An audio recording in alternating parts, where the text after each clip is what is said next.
이번 여름 재난재해로 참 힘들었죠. 국내에서는 폭염 장마가 기승을 부렸고 해외에서는 지금 엄청난 규모의 산불들이 여름 끝자락을 잿빛으로 물들이고 있습니다. 기후위기가 빚어내는 재앙들, 과연 어디서부터 풀어야 하는 건지 환경경제학자인 홍정호 서울대 교수를 모시고 이야기 나눠보겠습니다. 어서 오십시오. 네, 안녕하세요. 네, 하와이, 캐나다, 스페인, 그리스 도처에서 지금 산불이 나 있고 언론에서는 종말적인 풍경으로까지 묘사를 할 정도로 규모가 무시무시한데 이 산불이라는 것도 점점 기후 재난이 되어가는 것 같아요. 왜냐하면 이제 기후 변화라는 것이 기온을 올리고 또 더 건조하게 만들고 가뭄을 심하게 하기 때문에 이 산의 나무들이 탈 수 있는 엄청나게 좋은 환경을 제공을 해주는 거죠. 예. 심지어는 앞으로 섭씨 1도씨가 오르면 예. 어떤 산림의 경우에는 산불이 타는 면적이 6배까지, 600%까지 증가할 수 있다. 예. 이런 연구 결과도 있어서 네.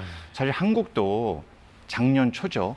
강원도에서 큰 산불이 있어서 네. 굉장히 위험할 뻔했습니다. 그래서 예. 이런 것들이 기후변화의 영향의 이제 파급력이 산불에까지 미치고 있다. 이렇게 말씀드릴 수 있겠습니다. 네, 교수님께서는 기후변화, 기후재난을 경제학적인 관점에서 풀어야 한다. 이런 관점에 계신 거죠? 예, 결국 이제 중요한 것은 왜 기후변화가 발생하는가. 여기에 대한 과학자들의 엄청난 그 연구가 있었습니다. 예. 그래서 이제 내린 결론은 결국 인간의 경제활동의 결과물이다. 그래서 어떤 경제활동 때문이냐? 다른 것이 아니고 화석연료의 사용에 따른 네. 탄소 배출, 이것이 빠른 속도로 지구의 온도를 높이는데 결정적으로 기여하고 있다는 결론을 내렸기 때문에 경제 문제가 기후에 영향을 미치고 또 그 기후 문제가 다시 경제에 악영향을 미치는 이런 일종의 악순환의 고리도 그렇습니다. 있는 거죠. 예, 기후변화가 심해질수록 결국 인간의 경제활동을 제약하죠. 예. 왜냐하면 각종 산업이 어려움이 겪고 아까 우리 처음에도 얘기 나왔지만 비가 많이 온다든지 너무 덥다든지 너무 가물다든지 모든 것들이 경제활동에 영향을 미치거든요. 네.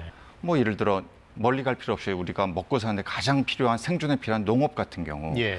결국 가뭄이 지속되면 또 홍수가 너무 심해지면 농업 생산성이 급락할 수밖에 없거든요. 네. 그런 것이 결국 인간의 삶에 엄청난 피해를 야기하면서 먹을 게 없으면 사람들은 또 갈등과 분쟁으로 빠져들지 않습니까? 네. 그래서 관광에도 영향을 미칠 수 있고 야외의 어떤 생산직 근로자의 생산성에 영향을 미칠 수 있고 산업 부문별로 보면 결국 기후변화라는 것이, 기후위기라는 것이 가져올 부정적인 임팩트가 크고요. 예. 또 장기적으로 보더라도 이건 경제학들의 연구에 따르면 저도 그런 연구를 했습니다만 길게 봤을 때 홍수와 같은 태풍과 같은 이런 거대한 자연 재난이 성장률에 장기적인 국가의 경제 성장률에 영속적인 악영향을 미칠 수 있다. 예. 그래서 그렇게 보면 참 앞으로 이 기후라는 것을 환경 문제에 국한시켜서는 안 되고 네.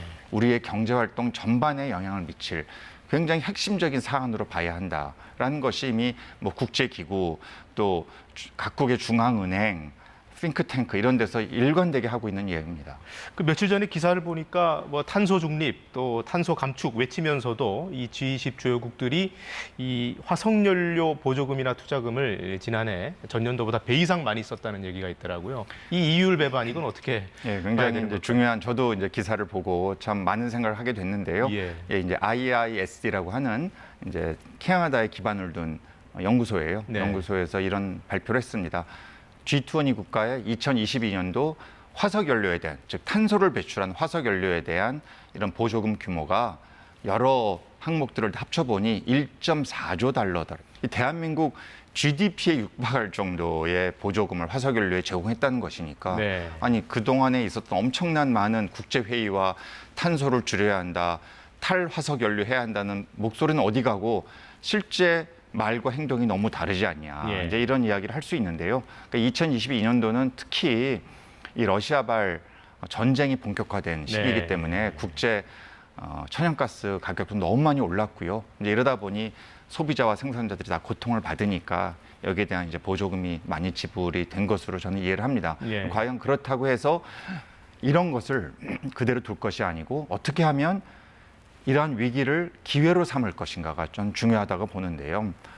독일 같은 나라는 그래서 이러한 천연가스 가격이 오르는 만큼 국내적으로 재생에너지의 발전 비중을 계속 늘려서 예. 이제 앞으로는 화석 연료로부터 자유로운 국가를 만들겠다, 이런 아주 거대한 목표를 세우고 굉장히 열심히 노력을 하고 있는 반면, 대한민국은 작년 2022년도에 한국전력이 33조 원이 넘는 적자, 또 가스공사도 8조 원이 넘는 적자를 봤거든요. 이런 적자라는 것이 결국은 이런 국제기구들이 이야기하는 화석연료에 대한 보조금에 해당하는 것입니다. 너무 우리가 오랫동안 화석연료에 의존해 왔다, 너무 탄소 배출을 급속하게 해왔다, 여기에 대한 어떤 문제의식, 반성, 앞으로 우리가 달라져야겠다라는 것에 대한 국가적인 공감대가 좀 약한 편이고요. 우리나라는 그래도 어떤 문제 인식을 하게 되면 굉장히 빠르게 바뀌고 변화하는 그런 아주 큰 장점을 갖고 있는 나라이기 때문에 이 에너지 전환, 기후변화 대응에 있어서도 저는 앞으로 좀 더 빠른 속도로 이 변화의 모멘텀을 찾아갈 수 있기를, 모든 경제 주체들이, 무엇보다도 정부가 그렇게 할 수 있기를 간절히 바라고 있습니다. 예. 자, 올여름은 이렇게 지나가는데 또 겨울에는 무슨 재난이 올지 모르겠습니다. 해가 갈수록 더 걱정되는 상황인데 가능한 실천들 하루라도 빨리 서둘러야겠습니다. 오늘 나와주셔서 고맙습니다. 네, 고맙습니다. 안녕하세요. 이소정입니다. 대한민국에서 가장 정확하고 빠른 뉴스는 KBS 뉴스 채널을 구독하면 만날 수 있습니다. 뉴스 제보는 언제 어디서든 카카오톡이나 KBS 앱으로 간단히 할 수 있습니다. 시청자와 함께 KBS 뉴스를 만들어갑니다. 감사합니다.